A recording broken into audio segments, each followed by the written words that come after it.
안녕하세요. 오늘은 관점의 힘에 대해 이야기해 보려고 합니다. 요즘 AI 시대잖아요. 이 시대의 나만의 진짜 경쟁력, 그 엣지는 과연 어디서 올까요? 바로 그 핵심을 지금부터 한번 제대로 파헤쳐 보죠. 여러분, 혹시 이런 생각 해보신 적 없으세요? 아니, 나도 최신 AI 툴 열심히 배우고 쓰는데 왜 내가 만든 결과물은 남들이랑 다 똑같아 보이지? 아마 많은 분들이 공감하실 거예요. 바로 이 질문에서 오늘 이야기를 시작해볼까 합니다. 사실 세계경제포럼에서는 지금 이 시대를 포스트 지식경제라고 부르더라고요. 예전에는 뭐 아는 게 힘이었잖아요. 근데 지금은 어때요? 누구나 마음만 먹으면 전문가급 정보에 바로 접속할 수 있죠. 그러니까 이제 중요한 건 지식을 가지고 있느냐가 아니라 그걸 어떻게 쓰느냐, 바로 활용 능력으로 게임의 룰이 완전히 바뀐 겁니다. 맞아요. 우리가 아무리 밤새워서 새로운 AI 툴을 공부해도 뭐 어쩌겠어요. 경쟁자도 똑같이 배우는 걸요. 이건 마치 모두가 똑같은 칼을 들고 싸우는 전쟁터 같은 거예요. 여기서 더 좋은 칼을 갖는다고 이기는 게 아니죠. 정말 중요한 건 그 칼을 어떻게 쓰느냐, 다시 말해서 어떤 눈으로 세상을 보고 기회를 포착하느냐에 달린 겁니다. 와, 이 문장 진짜 강렬하지 않나요? 관점 디자이너로 유명한 박용호 작가님의 말인데 처음 들으면 너무 극단적인 거 아니야? 싶을 수도 있어요. 근데 곱씹어보면 볼수록 정말 뼈를 때리는 말입니다. 이게 그냥 뭐 일 좀 더 잘하고 못하고의 문제가 아니라는 거죠. 우리가 AI의 주인이 될 거냐, 아니면 그냥 AI가 시키는 대로 하는 도구가 될 거냐, 바로 그 주도권에 대한 이야기인 겁니다. 그래서 이제 우리한테 필요한 건 생각의 판을 완전히 뒤집는 거예요. 더 이상 우리의 가치가 정답을 찾는 데 있지 않다는 걸 인정해야 합니다. 솔직히 정답 찾는 건 이제 AI가 우리보다 훨씬 잘하잖아요?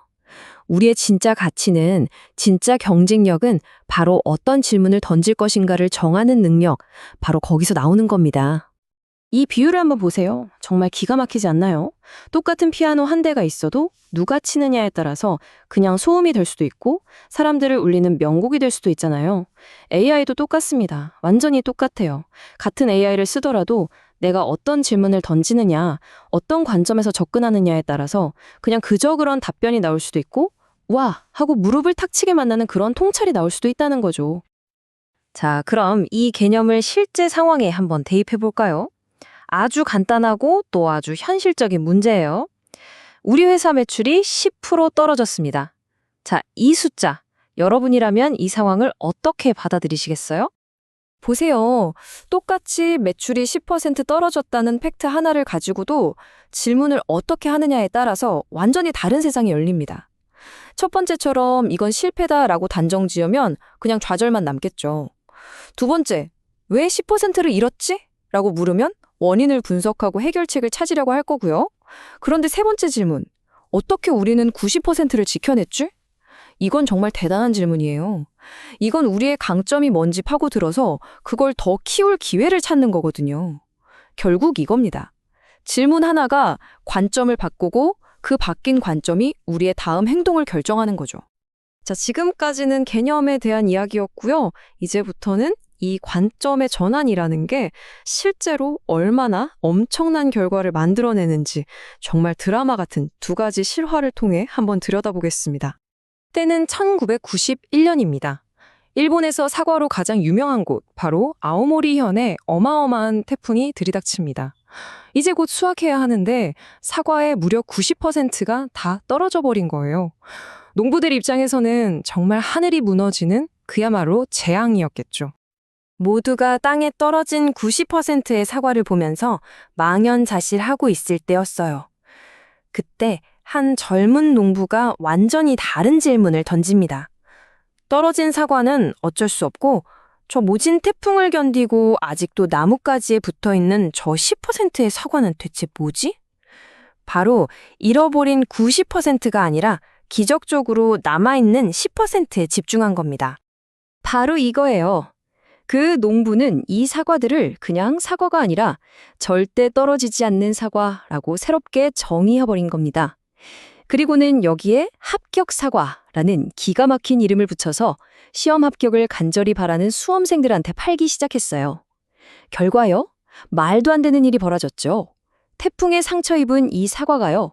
멀쩡한 사과보다 무려 10배나 비싼 값에 불티나게 팔려나갔습니다. 재앙을 기회로, 아니 축복으로 바꾼 힘. 그게 바로 관점의 전환이었던 거죠. 자, 두 번째 이야기는요. 아마 여러분 모두가 아는 한 글로벌 기업의 시작에 대한 이야기입니다. 모든 건 이 $40짜리 연체료 고지서 한 장에서 시작됐어요. 우리한테 익숙한 이름이죠. 넷플릭스의 창업자 리드 헤이스팅스. 이 사람이 비디오를 늦게 반납했다가 $40나 되는 연체료를 물게 된 거예요. 보통 우리 같으면 짜잖아 하고 그냥 넘어갔겠죠? 근데 이 사람은 달랐습니다. 다른 질문을 던졌어요. 당시 비디오 대여업계의 공룡이었던 블록버스터는 어떻게 하면 연체료를 더 잘 거둘까? 이 문제에만 매달리고 있었거든요. 그런데 헤이스팅스는 아예 판을 흔들어버리는 질문을 한 겁니다. 잠깐만, 연체료가 문제면 그냥 반납 자체를 없애버리면 안 되나? 그리고 그 질문 하나의 차이가 어떤 결과를 낳았는지 이 표가 정말 모든 걸 말해줍니다. 2000년에 블록버스터는 고작 $5천만 넷플릭스를 사라는 제안을 받고는 코웃음을 치면서 걷어찼습니다. 그리고 불과 10년 뒤에 역사 속으로 사라졌죠. 파산했어요. 반면에 넷플릭스는 지금 말할 필요도 없죠. 정말 작은 질문 하나가, 관점의 차이 하나가 만들어낸 결과라고 하기엔 그 차이가 정말 어마어마하지 않습니까? 앞서 본 이 두 가지 이야기, 아오모리 사과와 넷플릭스. 이 이야기들이 우리에게 주는 교훈을 웨인 다이어의 이 한마디가 정말 완벽하게 정리해주는 것 같아요. 사물을 보는 방식을 바꾸면 당신이 보는 사물이 바뀐다. 결국 내가 보는 세상은 내가 세상을 어떻게 보느냐에 따라 결정된다는 거죠. 정말 그렇지 않나요? 자, 그럼 핵심이 뭘까요? 바로 이겁니다. AI 시대에 그 누구도, 그 어떤 AI도 당신을 대체할 수 없게 만드는 당신만의 불공정한 이점. 그건 당신이 뭘 얼마나 많이 아느냐, 어떤 비싼 AI 툴을 쓰느냐가 아니에요. 바로 당신이 살아온 삶, 당신이 겪었던 경험, 당신의 성공과 실패, 그 모든 것들이 녹아있는 당신만의 고유한 관점입니다. 왜냐고요? AI는 절대 당신의 인생을 대신 살아줄 수 없으니까요. 그러니까 이제부터 AI를 그냥 일 시키는 부하 직원이나 편리한 도구 정도로만 생각하지 마세요. AI는 내 생각의 한계를 넓혀주는 뇌 확장 파트너, 인지적 파트너입니다. 그리고 이 파트너십에서 리더는 누구다? 바로 당신입니다. 당신의 고유한 질문으로, 당신만의 관점으로 이 대화의 주도권을 꽉 잡고 이끌어 나가셔야 합니다.